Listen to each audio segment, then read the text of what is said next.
Okay, so let's start on this adventure here together, which is just me.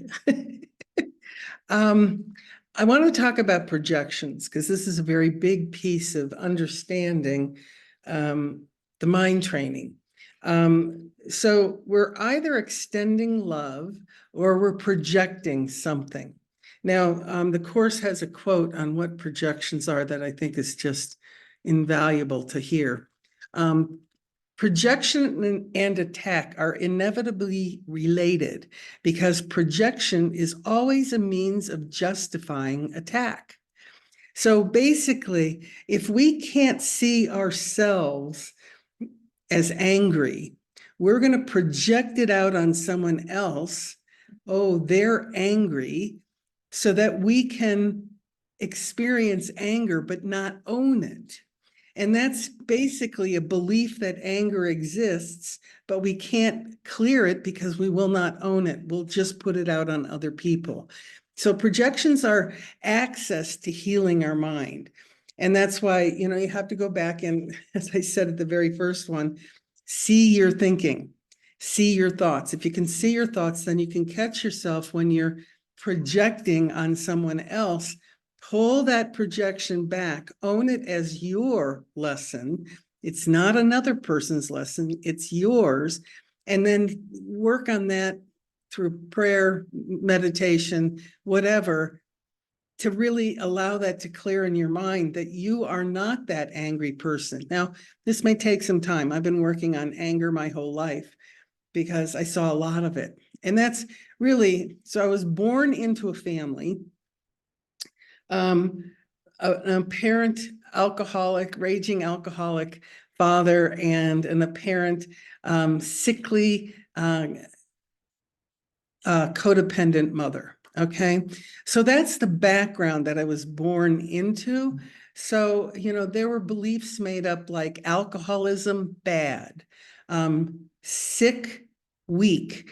I took this out picturing of a life called Calico and saw, okay, this is going on. Dad's angry. And what I need to do when he's angry is disappear.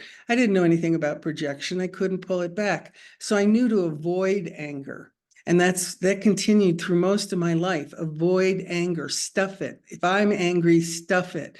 And that's never a good idea. It's going to come out sooner or later. You might as well deal with it, allow it up, have it. Don't push back on anything because we need to, and you have these feelings, don't blame yourself for them, allow them up, express them, and then sit in contemplation with God or the light or whomever you want to, and allow yourself to clear this in mind, okay? That sin is impossible, and we'll talk about sin in a little bit, but right now, just get projection and attack are inevitably related because projection is always a means of justifying attack. So if you can see your thoughts, you can see that you're watching someone that's angry. It's now your anger. Pull back that projection. Has nothing to do with them. Don't you dig your grave deeper by making them wrong. Why are they angry? And then, excusing them and forgiving them. Oh, okay, I'll forgive you for being angry this time. Just don't do it again. None of that. That's all egoic ways of forgiveness. True forgiveness is the only to forgive yourself for seeing someone angry and then getting hooked by it. It's like, oh, they're wrong. That's wrong to be angry. No, it's not. It's my anger, and I need to explore it. For me, it's Holy Spirit, and I may be referring to Holy Spirit a lot. It's not a religious Holy Spirit. Holy Spirit to me is the comforter that God gave me in this incarnation that sees both the truth of who I am, which is just love, and also sees the experiences that I'm having that Holy Spirit can help me sort through in my mind. So when I am projecting, I pull it back. I own whatever the projection is. And then Holy Spirit, help me see this differently, because I need help in sorting it through and not seeing it from this unconscious belief of sin is real, anger's bad, because that's not helpful. It's my anger. Why is anger coming? What am I trying to protect myself from? What am I seeing as attacking me? And really allowing that to sit with that and ask Holy Spirit to see it differently. Because the truth is, attack is impossible. The only attack that exists is the attack that I put on myself. And so this is what started this whole desire to do this, is really getting to the point that I was down to one belief. And it was like, I am not okay. I'm broken. And it's like, and I really pulled that back. And one of it was, look at your life. Let's just look at everything that happened that set me up to believe that attack is possible, believe that people can be broken, and how to unwind all of that.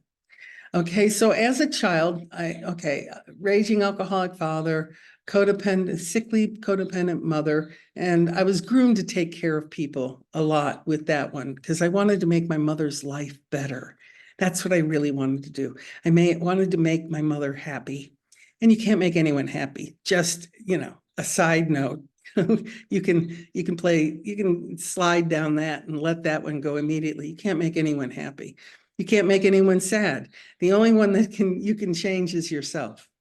So as a child, I was also raised Catholic. Now, there were a lot of beliefs in Catholicism, even though I did not like Catholicism. There were some things I liked about it, the incense, high mass. I loved that there were groups of women getting together and praying called nuns. I wanted to be a nun, but I didn't want to be Catholic. So that was a problem right there. I loved God, and I knew I loved God, and I talked to God a lot as a child. Then there's in the 60s, there were all these love songs, beautiful love songs that I was inspired by. I'm a Believer by the Monkees. I wrote some of them down. God Only Knows, the Beach Boys. I Will Always Love You, Whitney Houston, You're All I Need to Get By, Marvin Gaye. These are songs that formed my happy place as a child, and it was all around God. And I loved God, but then I had this Catholicism belief system laid over it, and it was wonky. I couldn't talk to God. I had to go through a priest to really talk to God, and that one never landed well. And then this idea that I was born a sinner, that's what baptism, in any belief structure, baptism is to get rid of the sin. Well, I'm sorry, they're not sinners. And A Course in Miracles is very clear. Sin it doesn't exist. Let me see, I gotta pull a quote up on sin here. This is from A Course in Miracles, chapter 19. Sin is the proclamation that attack is real and guilt is justified. Let me repeat that. Sin is the proclamation that attack is real and guilt is justified. And that's what most religions bring their children in, that they're sinners, that we've already claimed that they have the ability to attack, and they're guilty of this idea that they're sinners. And it's like, we have to let that go. And you will. And the more you allow yourself to be in contemplation with these ideas, you can see where you even though it may not be a conscious thought, you see, oh, they're sinners. I'm guided to watch very bizarre things sometimes. And it was some program about a serial killer I was watching. And I'm always guided, and I'm always waiting to hear from Holy Spirit of the main theme that I need to learn. And at the end of this program, and this was a really icky serial killer, supposedly, he killed, I don't know how many people, lots. And they interviewed his mother. And his mother, the person doing the interview, was trying to lead the interview. And she would say things like, But don't you really understand that what he did was so horrible? And, he left a lot of families in grief and la, la, la, la. And this beautiful woman, all she kept saying is, I just love him. This is the serial killer. I just love him. And I was so struck with that pure desire to just be okay with loving this person that she spent her life with.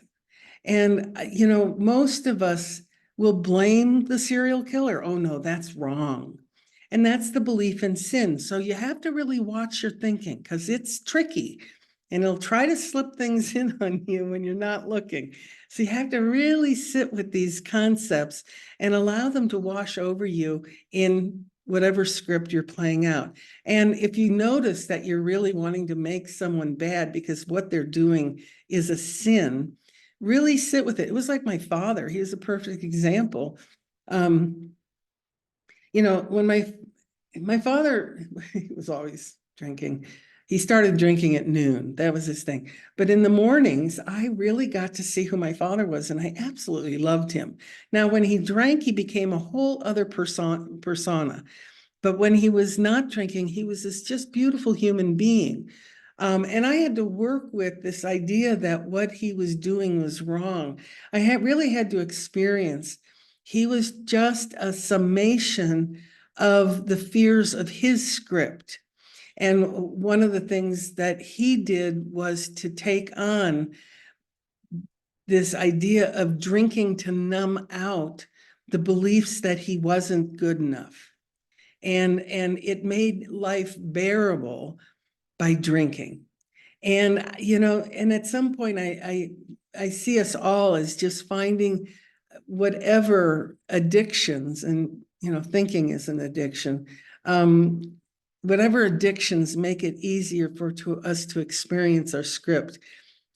It's okay. Just keep praying to see it differently, because at some point it will be removed from you with a true desire for the peace of God, the single desire for a peace of God. So my father was a great lesson. And unfortunately, there was so much going on within our family. And at some point, I did mention there was some probably what I felt at the time, inappropriate touching. And I mentioned it to my mother, and she talked to my father, and then the whole family just kind of disintegrated. And I took on, because I really wanted to have a relationship with my father. But when I broke this in the family, the secret in the family, and we're only as sick as our secrets, my father stopped talking to me. My brother stopped talking to me. My mother would only call when my father was at church.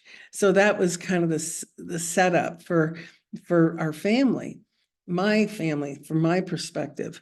And so I did EST back in the 60s. Many of you might know about it.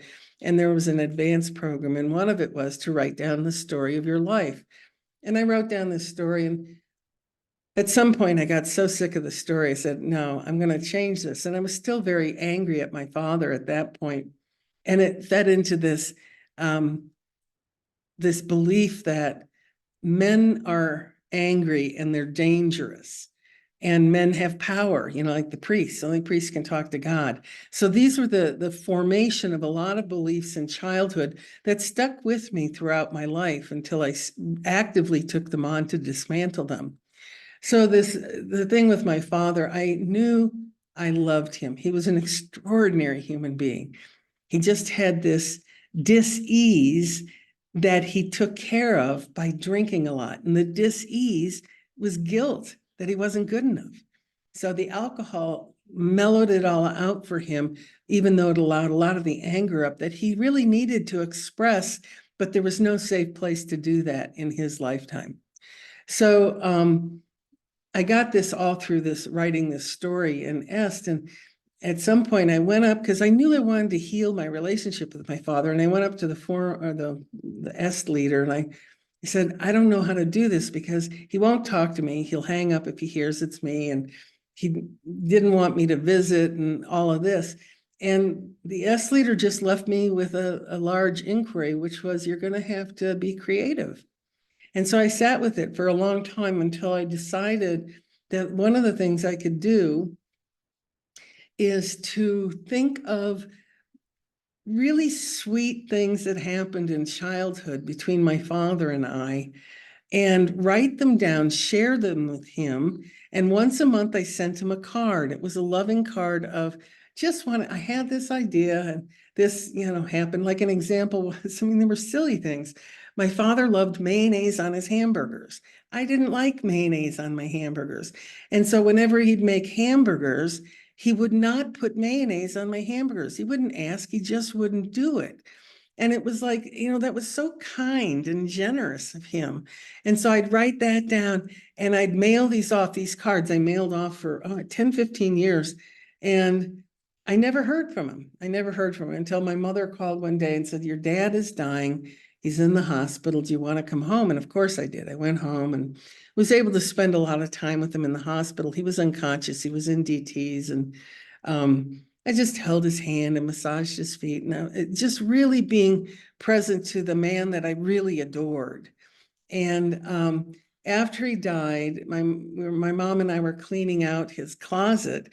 And I asked her, I said, okay, did Dad ever say anything about these cards he was getting for me once a month? I sent him something. And she said, he never talked about it. But on his night table, he would take the old card down and put the new card in its place on his night table. And I just thought, Dad got me. I got Dad. We had this beautiful relationship. No words were ever spoken, but we had this completion of a relationship that was really profound to both of us. I was his daughter. He was my father in form, in this illusion called life. Okay. And that's how you have to, if you have issues with your parents, just keep in contemplation, at prayer. Holy Spirit, help me see this differently. And you'll get guidance. You will get guidance on what to do with your particular script item, and listen to it. And the more bizarre it sounds, do it. Just follow it. Okay. So there was so much in that relationship that, I didn't trust angry men. I avoided angry men. Men were powerful. A lot of it was this power thing. And so I was setting up these unconscious beliefs, because most of the time beliefs are unconscious. It's like when they're formed in childhood, they become unconscious. And it's just the background. It's the air in which we breathe. We don't even know we're thinking this stuff until we really allow ourselves to start pulling back projections, because it will come out in the projection. I've had a projection of angry men my whole life. Another example, in childhood, I went to college. And at some point in college, there was a gang rape. And it was a bunch of men. It locked me to a toilet seat in a stall. It was a bizarre thing that occurred. It was called Nude Week at the school that I went to. Once every 7 years, everyone lost their loving mind and turned into a maniac. And I came out of that, and that really formed a lot. I had a lot of anger with it, and it was all about these angry men have power over me and can hurt me, and they can do harm, yada, yada, yada. And all I can say is, and quite frankly, I left school, moved out to Arizona where I'd never been before, and I met other angry women. This is back in the early 70s.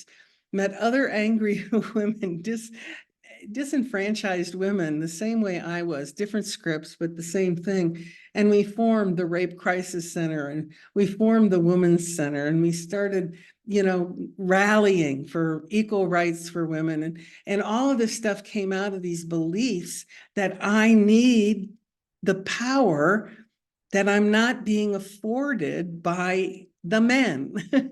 So, and all of this was unconscious. And I really had to really sit with write a lot about it, and just allow it to surface naturally so I could really see, well, that's silly. It's like this woman with the serial killer. It's like, I just love him. I just love him. None of the circumstances of what he did in his life had any meaning to her. Just like my father, who he was someone I really loved. And so I could get rid of all these other ideas of stuff that was done to me, yada, yada, and really get to the core of it is I love my father. And it was a start. It was a starting place. And then I dismantled a lot of these beliefs that life is going to be hard and I'm going to meet a lot of angry men and they're going to make me crazy. And, men are powerful and I have no power and I need to serve the men in power. And, I couldn't even be an altar boy. There were no altar girls at the time. So I had to just sit in the audience and receive God through the priest's words.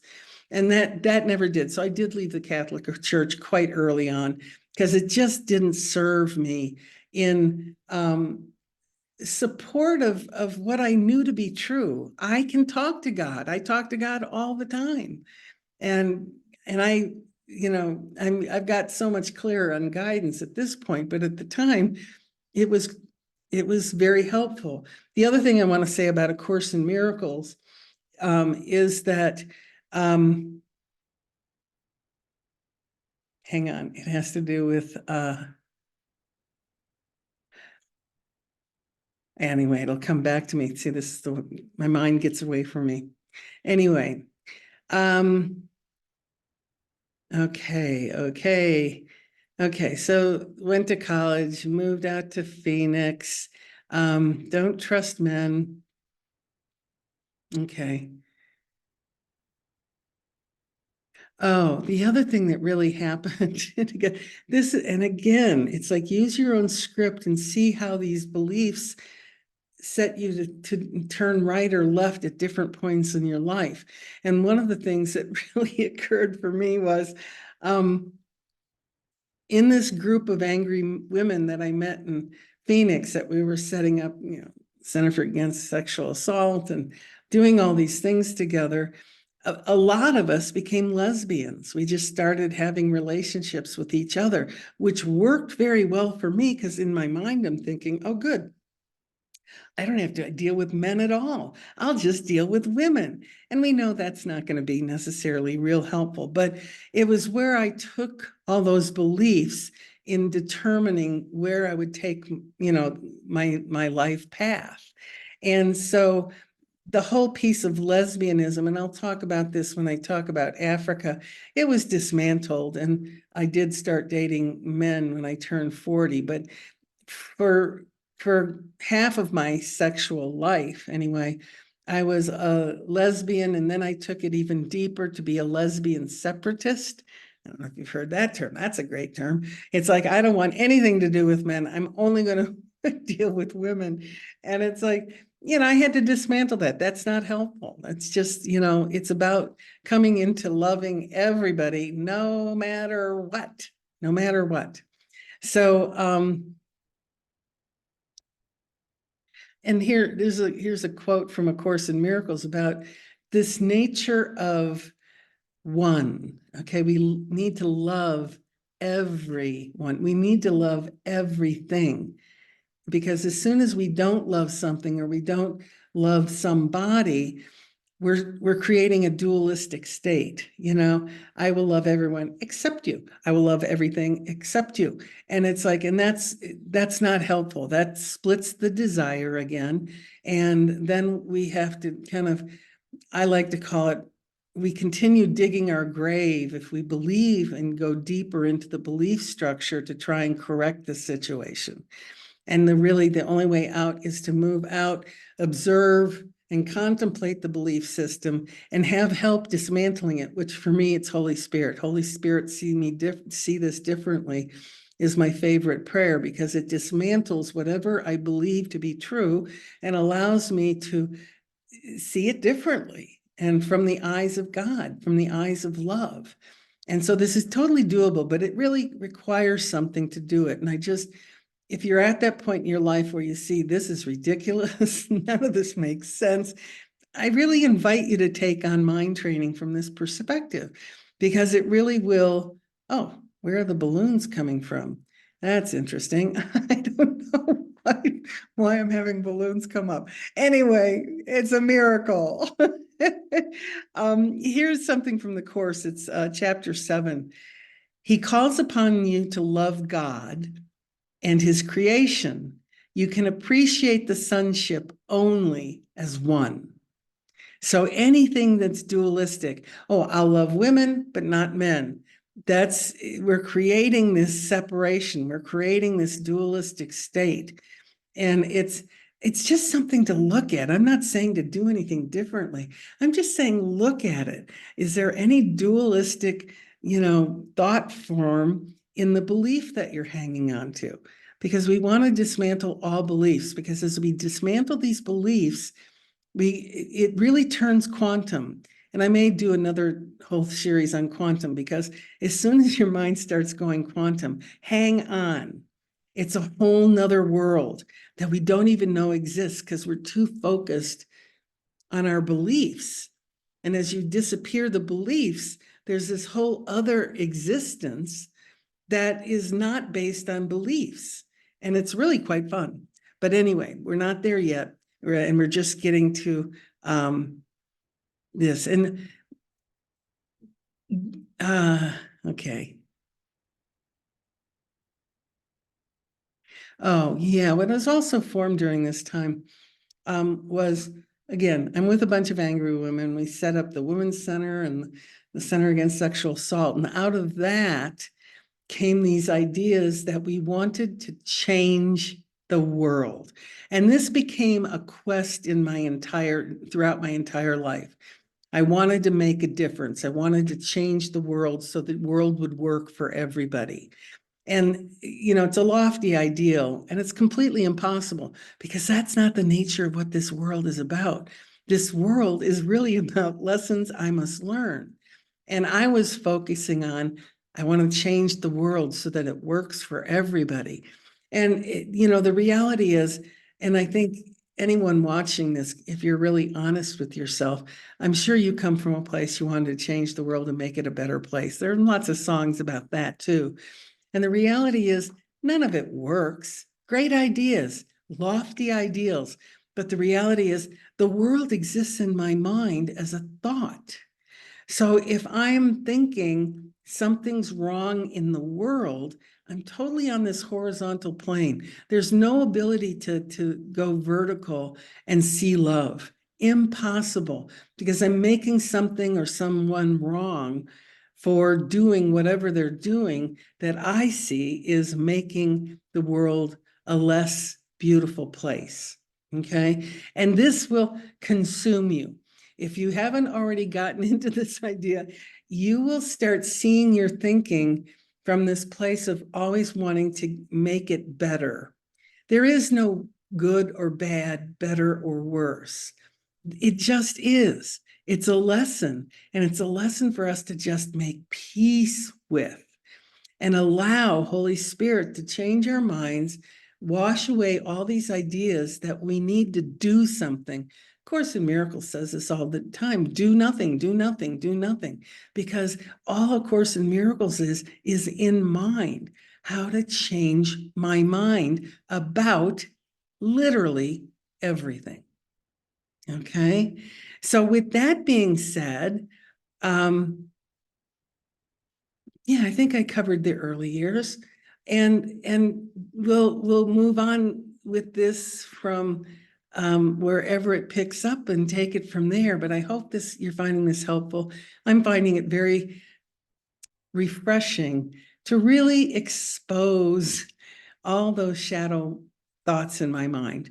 And if there's seeing anything that I'm thinking as filled with sin or error, it dissipates, because the only way to dissipate a shadow is to be honest about it. Okay. I love you guys. Until next time.